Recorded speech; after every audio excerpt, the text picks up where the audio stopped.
नमस्ते। 100 दिनों के भीतर महाराष्ट्र, हरियाणा, झारखंड में चुनाव है।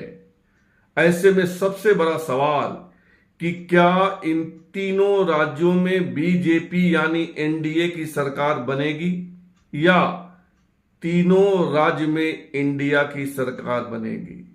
अभी महाराष्ट्र और हरियाणा में बीजेपी कहिए या एनडीए कहिए की सरकार है, वहीं झारखंड में इंडिया गठबंधन की सरकार है।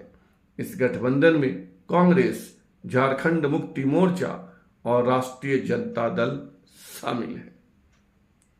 अभी तक इंडिया गठबंधन की ओर से कोई हलचल नहीं है, पर तीनों ही राज्यों में भाजपा ने अपनी कवायद शुरू कर दी है।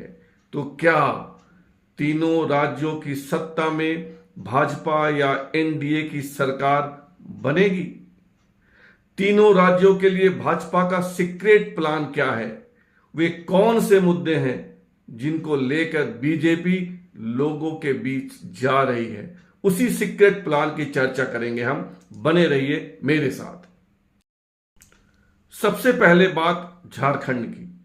झारखंड में फिलहाल झारखंड मुक्ति मोर्चा, कांग्रेस और राष्ट्रीय जनता दल की सरकार है। झारखंड मुक्ति मोर्चा के नेता हेमंत सोरेन मुख्यमंत्री हैं। झारखंड की सत्ता में वापसी के लिए बीजेपी ने एक बड़ा प्लान तैयार किया है। मध्य प्रदेश के पूर्व मुख्यमंत्री और वर्तमान में केंद्रीय कृषि मंत्री शिवराज सिंह चौहान और असम के मुख्यमंत्री हेमंता बिस्वा शर्मा को झारखंड का क्रमशः चुनाव प्रभारी और सह प्रभारी बनाया गया है। यानी झारखंड जीतने की ताकत, झारखंड जीतने की योजना बनाने की जिम्मेदारी शिवराज सिंह चौहान और हेमंता बिस्वा शर्मा को दी गई है। तो शर्मा और चौहान किस प्लान पर काम कर रहे हैं? शर्मा और सिंह जिस तरह से प्रचार कर रहे हैं, जनता के बीच जा रहे हैं, कार्यकर्ताओं के बीच बैठकर मंथन कर रहे हैं, उससे तो यही लगता है कि तमाम चुनावी मुद्दों यानी हेमंत सोरेन सरकार की असफलता और बुनियादी सुविधाओं के अलावा बीजेपी का सबसे बड़ा मुद्दा होगा झारखंड में डेमोग्राफी चेंज होना, यानी झारखंड में घुसपैठियों की समस्या। झारखंड में बड़े पैमाने पर बांग्लादेशी लोगों की घुसपैठ हो रही है। पूरा का पूरा संथाल परगना का इलाका, राजमहल, दुमका, गोड्डा आदि जिलों की सीमाएं बांग्लादेश से लगी हुई हैं। ऐसे में बड़े पैमाने पर भारी संख्या में बांग्लादेशी झारखंड में घुसपैठ कर रहे हैं और अस्थायी ठिकाना बना रहे हैं। बीजेपी ने झारखंड में सबसे बड़ा मुद्दा इसी को बनाया है, क्या? घुसपैठिया। और इस मुद्दे के साथ जाति और धर्म की छोंक लगाई जा रही है। साथ में बुनियादी समस्याएं तो होंगी ही, हेमंत सोरेन सरकार के अधूरे वचन तो होंगे ही, हेमंत सरकार की विफलता तो होगी ही, लेकिन सबसे बड़ा मुद्दा है कि कैसे झारखंड में बांग्लादेशी घुसपैठ कर रहे हैं। ये बांग्लादेशी न सिर्फ घुसपैठ कर रहे हैं, वरन झारखंड की लड़कियों, खासकर आदिवासी लड़कियों के साथ विवाह करके बस जा रहे हैं।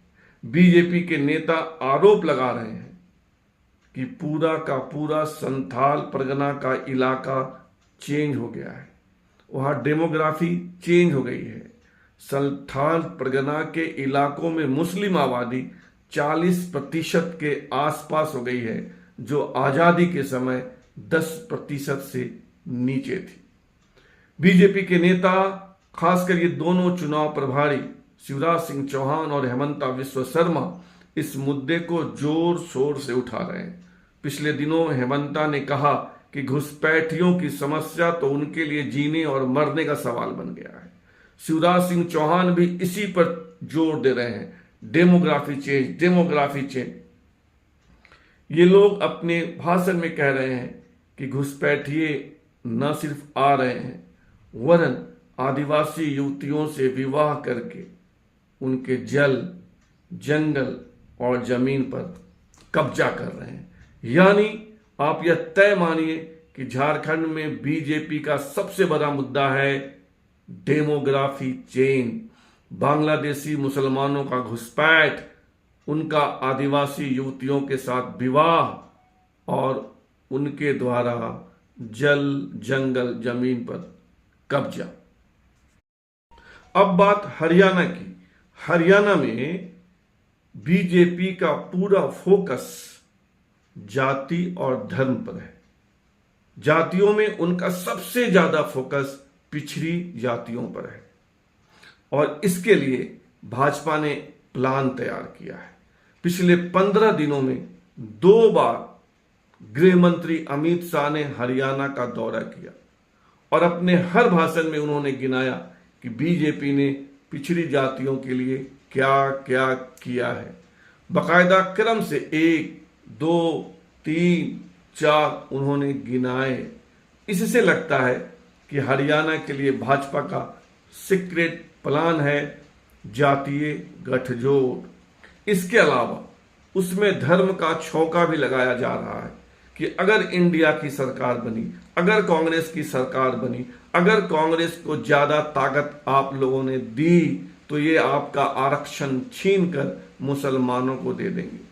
अमित शाह अपने भाषण में इसी पर जोर दे रहे हैं। अपने दोनों भाषण में वे यही बात दोहरा रहे हैं। इसका मतलब तो यही है कि हरियाणा के लिए बीजेपी का सीक्रेट प्लान है धर्म और जाति। महाराष्ट्र में बीजेपी की हालत टाइट है। कहा जा रहा है कि वहां चुनावी हवा बीजेपी के खिलाफ जा रही है। पिछले दिनों वहां के एक मराठी समाचार पत्र सकाल ने एक सर्वे किया था। उसमें भी बताया गया था कि महाराष्ट्र में बीजेपी सत्ता में नहीं लौटेगी, वहां कांग्रेस, शरद पवार और उद्धव ठाकरे की मिलीजुली सरकार बनेगी।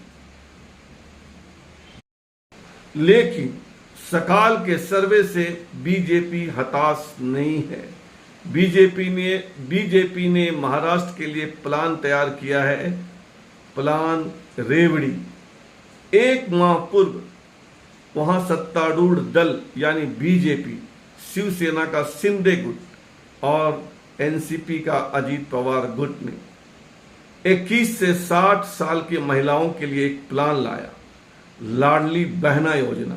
यानी 21 से 60 साल के बीच की महिलाओं को हर महीने 1500 रुपए का उपहार या पैसा सीधे उनके खाते में जाएगा। ऐसी ही योजना मध्य प्रदेश में 2023 में शिवराज सिंह चौहान की सरकार लेकर आई थी, जहां 1250 रुपए प्रति माह महिलाओं को दिए जा रहे हैं।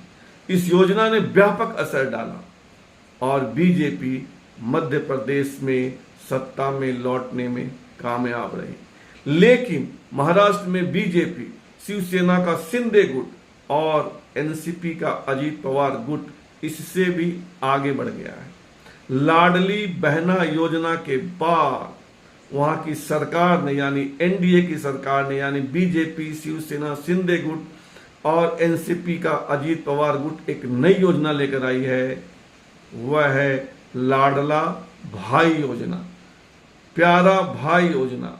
इसके तहत 12वीं पास युवाओं को प्रति माह 6000 रुपए दिए जाएंगे। डिप्लोमा कर चुके युवाओं को प्रति माह 8000 रुपए दिए जाएंगे और ग्रेजुएट स्नातक पास युवाओं को प्रति माह 10,000 रुपए दिए जाएंगे। यह प्लान कामयाब होता है या नहीं, यह महाराष्ट्र का चुनाव बताएगा। वैसे लाडली बहना योजना को मध्य प्रदेश में बम्पर कामयाबी मिली थी और वहां यानी महाराष्ट्र की सरकार तो इससे भी आगे बढ़ गई, बहना के साथ भाई को भी ले आया। तो क्या महाराष्ट्र की सत्ता एनडीए को या कहिए बीजेपी को वापस मिल जाएगी? इसके लिए करना होगा इंतजार। आपसे आग्रह है कि आप हमारे चैनल को सब्सक्राइब कीजिए, लाइक कीजिए, ज्वाइन कीजिए, कमेंट कीजिए और शेयर भी कीजिए। धन्यवाद।